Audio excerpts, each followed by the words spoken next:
Okay.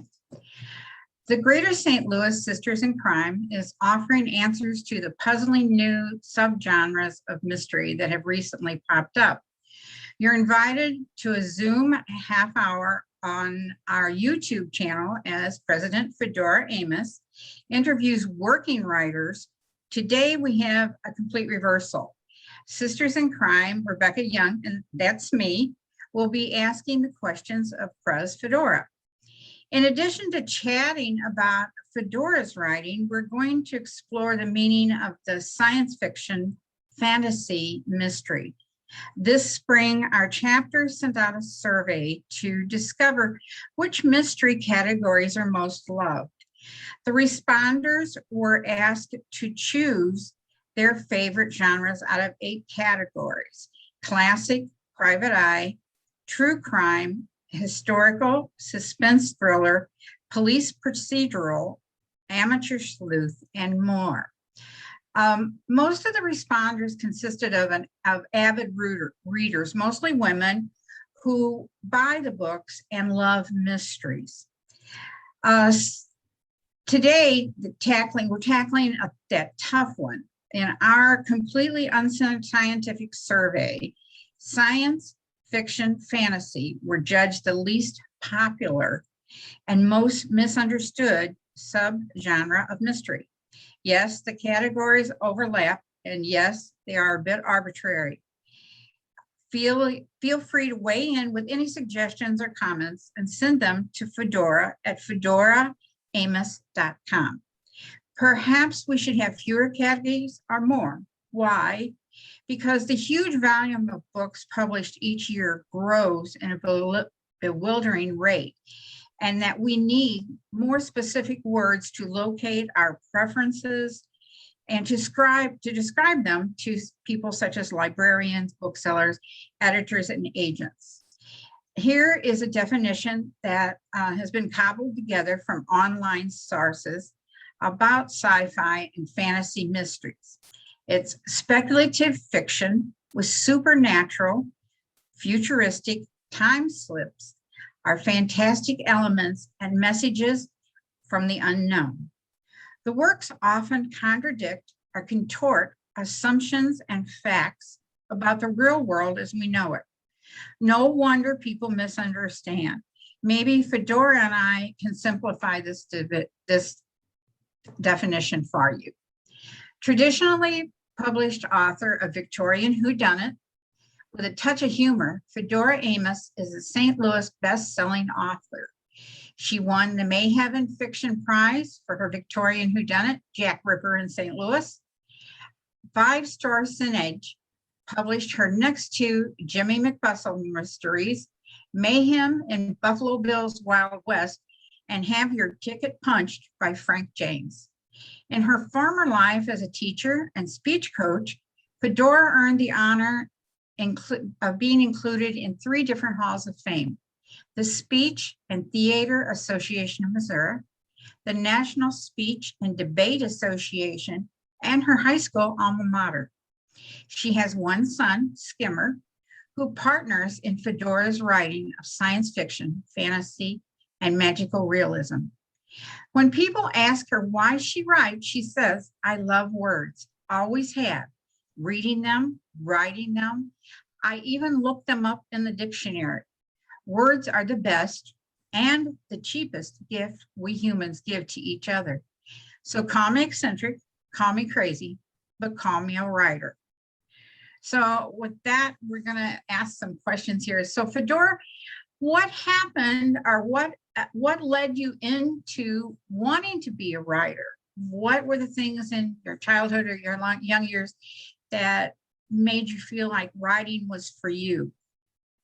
Well, the other people who have been in this series that I have interviewed, many of them said, oh, they started writing when they were in kindergarten, and they did little songs, and they wrote short stories when they were 7 or 8. And by the time they were in middle school, they were writing novelettes. Well, that is not my path at all. I had no desire to write. I did love to read, though, and I read voraciously all the time. through certainly all of my high school years, I read a book a day, and I'm not talking about a little, Mhm. Nancy Drew kind of book. I read those when I was 10, and I loved them, I must say. I love Nancy Drew and the Hardy Boys. But I was very serious when I was in high school, so I read the classics. I read Somerset Maugham and Upton Sinclair and Hemingway and all of the great writers that were in that era, of the first half of this century and considered classics already. So that is a background that I cherish now because I actually did that. And I kept on going for the hard stuff, even in college, when I chose, believe it or not, to write a paper on Finnegan's Wake. Oh, Joyce. I checked out every single book on Ireland they had in our college library and stewed over that for I can't tell you how long. And still, all I ever got out of it was that there was a guy with a wake and people talked. That's still just about it. So that was, I suppose, the turning point when I decided that, that kind of writing, if I ever were to do it, isn't for me. And that means no writing is for me. So I had a career that I loved very much. And I was led into writing, or maybe dumped into writing is a better word, because I always liked to write. Don't get me wrong there. I always liked to write. But I found out that other people don't because they think it's work. And well, it is work. yeah. And so I ended up doing a lot of the writing. And they said, boy, you're a great writer. Won't you write this for me? And for a while, I thought, maybe they were sincere, and whether they were or not, I didn't mind doing the writing. But I then got the idea that we could do a quid pro quo, and I could get something that I wanted. So yes, I'll do your monthly newsletter if you'll make all the phone calls. Mhm. And I will write your memory book for the 50th anniversary of the Speech and Theater Association of Missouri. If you will find somebody to sponsor my pet project, which is a Meet the Candidates Continental Breakfast, you find somebody to pay for that, and we'll go on this deal. And so that is how I came to writing in the first place. And eventually, I was still, after I stopped teaching, I was working for the Missouri Humanities Council as characters from history. And so I did a lot of research for that. And I thought, gee, I'm starting to know a lot of stuff. I don't want this all to go to waste. And so that is why I started writing Oh, well, historical mysteries. huh? Excuse me? Historical mysteries is what I write. Historical mysteries. So what gets you motivated to sit down in that chair and write what you want to write? And how do you have a schedule? Do you say this, I got to do 3 pages today? I got to do, how do you do that? How do you make yourself write? I don't have to make myself write because I do it in a very mindless sort of way. The instant I roll out of bed, I come in, sit down at the computer, turn it on, and with any luck, the scene that I thought I would write, which I had dreamed up just before I went to bed to try to get my subconscious to work on it overnight, Right. would there, and I would write it, and I would work on writing for an hour or two. And that was about all of the writing that I do in any given day because my brain just gets tired or I get tired. And also I haven't eaten or done anything else. I don't even get a cup of coffee. I just do it. You just do it. You just automatically start it. So when you're writing, and I know you write these historical novels that are really good, how do you do your background work, your research? What do you rely on to get your facts to kind of intertwine with your story? How do you do that? Well, first of all, I had done a lot of background research because when I was with the Humanities Council, in the days when they had money, I did characters from every part of the 1800s in Missouri. Okay. Uh-huh. So I had 7 full programs by the time I finished and had done a lot of background research. when I am doing a specific novel, then something catches my eye. Like for one that isn't out yet, which is called Vanderbilt in Peoria, it was that the courthouse in Peoria had 100 years anniversary. And so 100 years ago is exactly what I was working on at the time. And that building still stands. You can go and visit it today. And so that was what I began with. And I went to Peoria and went through newspapers in that time frame and found a lot of wonderful details that could make it, I hope, come alive with what was going on in Peoria in 1898 and 1899. So who has influenced your writing and reading that has given you kind of the spark of wanting to write? Well, Or what to write? I have a lot of heroes, but there is one that is certainly at the top of the list. And if I could write anything like him, I would just be in hog heaven. And that, of course, is our own Missourian Mark Twain. He was amazing. I know that people, diss him for not being PC and so on and so on. You can't imagine how far out on the edge he was when he wrote those stories that anybody could see were parodies of the way things are and what they ought to be if they were the opposite. The only nice adult character, truly nice adult character, for example, in Huckleberry Finn, which is absolutely my favorite, is a Negro man. That was something just beyond belief to say in his era. And so he was able to change people's opinions, their minds, with his words and his humor. And if I could do that, then that would be wonderful. I try in my own little way. It'd be interesting if he was alive today to try to take to see what his social view of society would be now. We might learn a lot of good lessons from him. So what kind of advice would you give someone who, like me, is trying to write mysteries? Well, if you want to write, write. That's what a writer does. You sit down, you write. And I don't care if you write in longhand on yellow paper.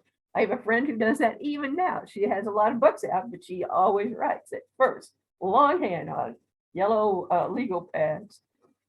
Sit down and write, and don't quit. Eventually, you will get finished. Even if you write just 100 words a day, that's not very much. Write 100 words a day in 2 years, you've got a novel. It's more persistence, I think, than anything else that made me do it and still does. So you kind of talked about the new book, or your work in progress now.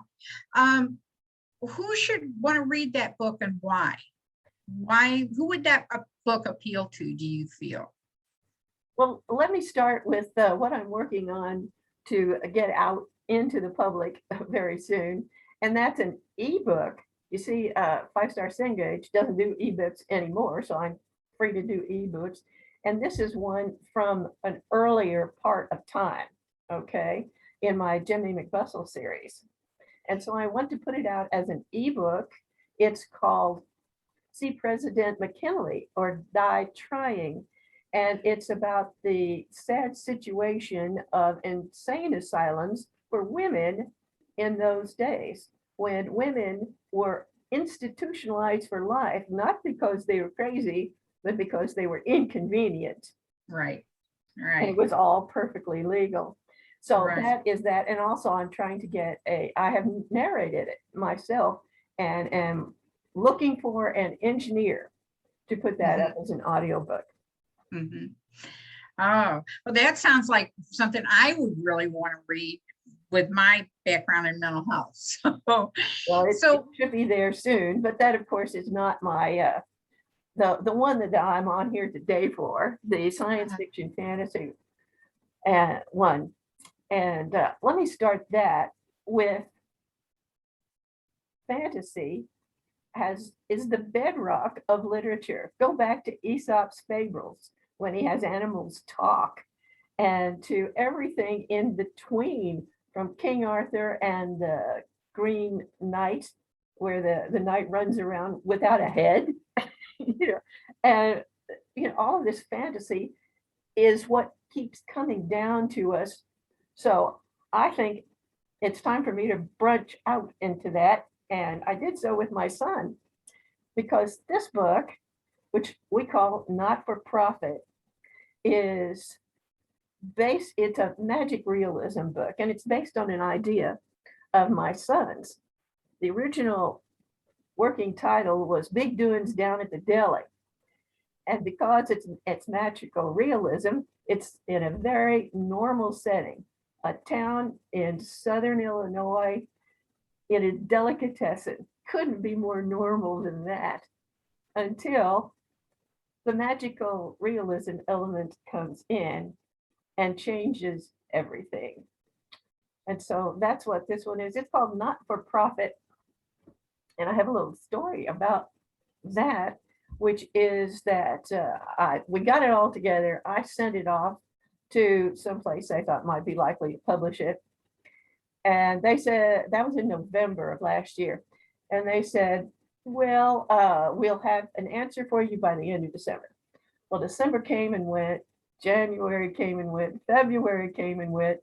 In March, I gave them a nudge, say, what's going on? You said you'd have an answer by the end of December. I still haven't heard anything. And so a week later, I got a rejection. Everybody's got to get used to rejections.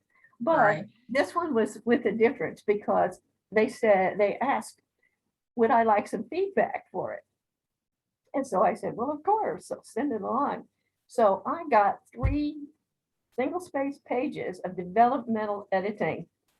Now, developmental editing from a pro or from a bunch of pros, whatever it happens to be, you pay $1 a page for that. So I was delighted to get it and made a lot of changes. I have to run it by my critique group, which I will do eventually when I'm totally satisfied with the changes I made. And the changes that they wanted were brilliant. They were really good. So I hope that next time around it pleases them. We shall see, won't we? Oh, well, that's interesting. That's nice. That's really interesting that you branched out into that. So is there a character in your book that you like better than anyone before that you've had? Well, this is probably the last question, Coach. We're just about out of time, but I would Okay. say that the hero of this book that I've been talking about is one who has a lot of challenges. He is a fellow in a wheelchair who has a son with autism, and his mother is unhappy. She's just widowed and keeps trying to run away, and he has all kinds of problems. Then his brother, who's his partner, brings in something that's supposed to change everything, and well, it does. But in no way that they expected. Oh, well, now you've really got us interested, and we're and anxious to hear about when this book comes out, that when you're done with it. So is there anything else if this book were to be made into a movie, who would you see playing this part? Matt McConaughey. Oh, of course. Well, I appreciate your giving this interview. It's been delightful to talk to you and to meet you at last, and hope that you've enjoyed it as much as I have. I have. This is new for me, but I really enjoyed, and some of the books that you listed, like J.D. Robb's books, I've read all her books, but wow. I never thought of them as sci-fi, but they certainly are. But yeah, you've given me some insight into this type of genre of writing, but yeah, I really appreciate it. I thank you for that. And so thank you for interviewing me. And it's time now to sign off. There's Okay. one more of these to go, which will be our Vice President, Sarah Lynn Lester, telling us about how YA differs from adult mysteries. So, Oh, okay. Okay, well, thank you, Fedora, and have a good day. I'll talk to you Bye-bye. later. bye-bye. Bye-bye.